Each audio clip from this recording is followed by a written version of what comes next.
Welcome, Start students, to question number 6. And John's buying one toy car and one pack of stickers.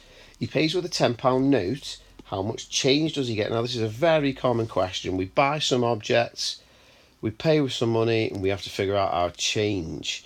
So the first thing we need to do is figure out the total amount that he pays. So it's £1.49 added to £1.64. And this will be the total amount he's paying.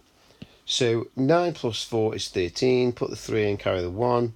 4 plus 6 is 10, plus the 1 we've just carried is 11, put the 1 in, carry the 1. And then 1 plus 1 is 2, plus the 1 we just carried is 3.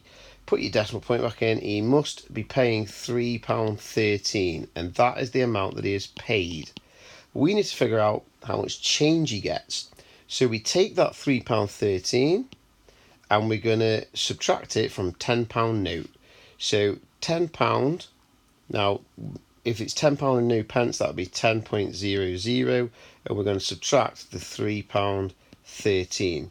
And whatever is left will be how much change he gets back.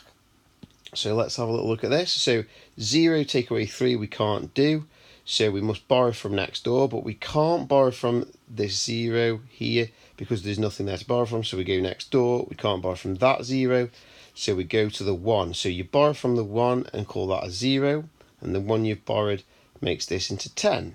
But that's still no use because we still can't do 0 take away 3 on the end. So now we borrow from the 10. Borrow from the 10, call it a 9, and you make the 0 next to that into a 10. Borrow from the 10, you call it a 9, and you make the 0 next to that a 10. And that's what we need. Now we can carry on because the 0 on the end now has become a 10. So 10 take away 3 is 7. 9 take away 1 is 8. 9 take away 3 is 6.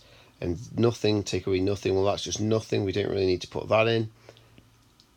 Put your decimal point in, and your final answer should be £6.87. And that's what you need to put in to your answer box, £6.87.